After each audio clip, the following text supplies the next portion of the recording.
મોરબીના માળિયા મિયાણામાં રાજ્ય મંત્રી કાંતિલાલ અમૃતિયાની હાજરીમાં તાલુકા પંચાયત, જિલ્લા પંચાયત અને નગરપાલિકાના ભાજપના ઉમેદવારો દ્વારા નામાંકન ફોર્મ ભરવામાં આવ્યા।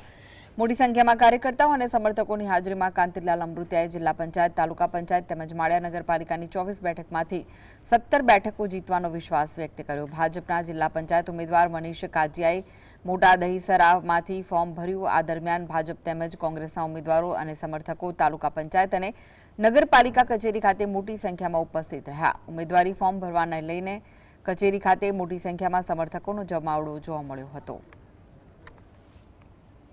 તાલુકા પંચાયત, જિલ્લા પંચાયત, નગરપાલિકા, કોર્પોરેશન અને સારી રીતે સારા પ્રતિનિધિ આવે અને સારી રીતે ચૂંટાય અને સારા વિકાસના કામ કરે એવી મારી શુભેચ્છા।